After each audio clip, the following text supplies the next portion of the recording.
Morning. Excuse my voice. It's Thursday. I just want to take a moment to, this was weighing on me from yesterday.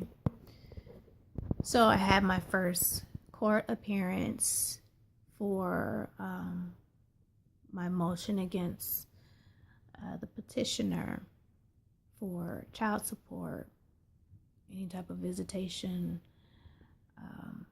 attorney fees, and what else? Oh, the 2009 Mustang that I owned. As you all probably know already, my two oldest sons wrecked the Mustang last year. It was in December, and thank God that they were okay. But the hiccup was that the Mustang, even though it was my vehicle and I drove the vehicle throughout my marriage with the petitioner, I paid the car off, I paid the insurance on it, the vehicle was still titled in his name because at the time we got the vehicle, I didn't have income of my own. We had just moved here. We had only been here maybe 1 or 2 years. And we titled it in his name. But I drove the vehicle. He did not. So when we separated and the divorce proceedings, started to occur, we mutually agreed that he would take the truck and I would take the Mustang, that's what we drove. And because of state law, since the vehicle was titled in his name, in order for the insurance company to release the funds for the payout, he would need to sign the title over either to me or sign a power of attorney for the insurance company to go ahead and take the title and issue the payout. That payout would have enabled me to go and purchase another vehicle and not have to go out and incur more debt. Because of his refusal to sign the title so that I could get another vehicle, so that I could get to work, get the kids to where they need to go, doctor's appointments, school, things like that. I had to eventually go out and beg some financial institutions to get a auto loan. That insurance check is still sitting with State Farm because he refused to sign it. And State Farm actually called me when they got done with talking to the petitioner.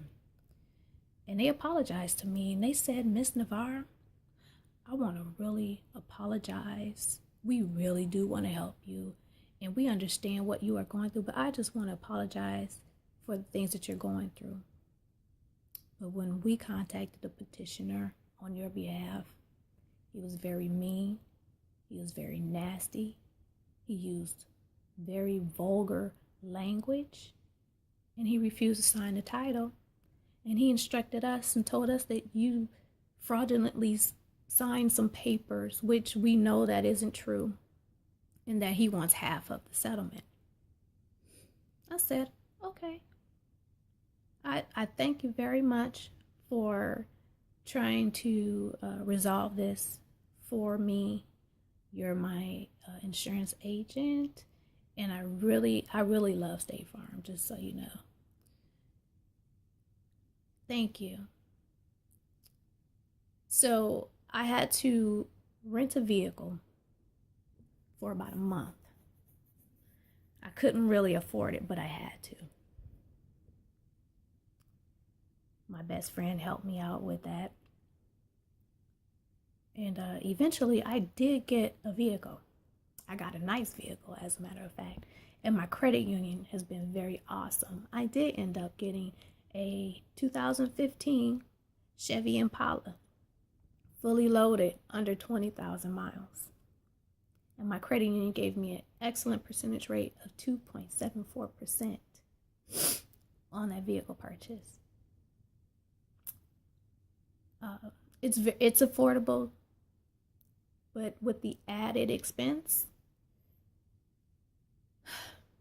it's still a burden.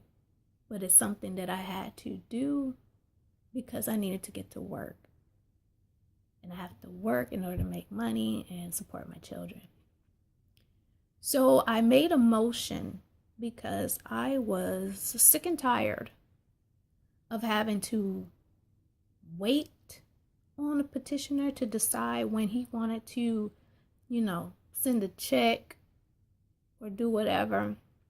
And I also made a motion to ask the judge to order the petitioner to sign the title over, because had it not been for his actions, I wouldn't have to have incurred that additional debt. I would have been able to get a vehicle paid out, just purchased it outright and not have to add that added bill. But because of his refusal and his nasty ways, I did have to incur additional debt. So now my debt to income ratio is even higher.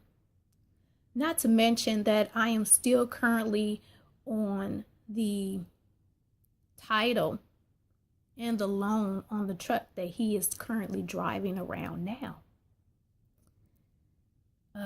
So in conclusion, the judge did not find in my favor on the on the car insurance check, because he says, well, you went and got a car, you got one, so the insurance check will be included in as an asset.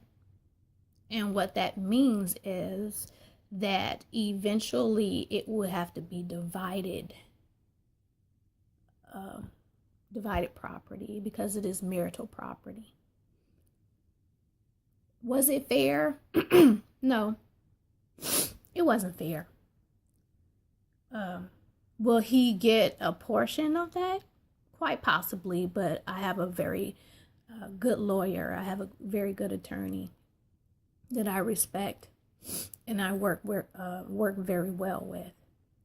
But in the end, I want people to realize everything is not going to be fair.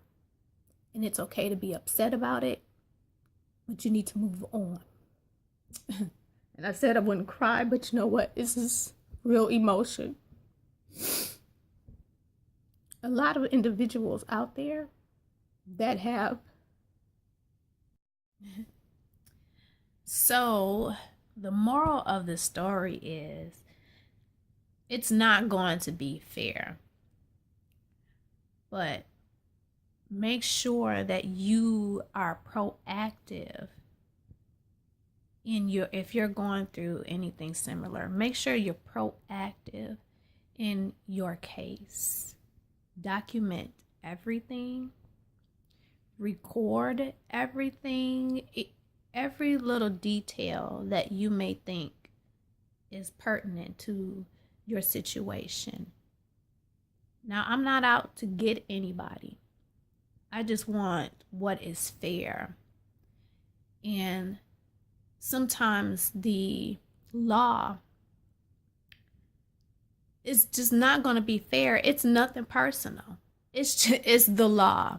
So I would advise anyone to make sure that you research your state laws. If you're going through a separation, if you're going through a divorce, or if you're getting ready to get married, I would definitely look into the state laws when it comes to marital property,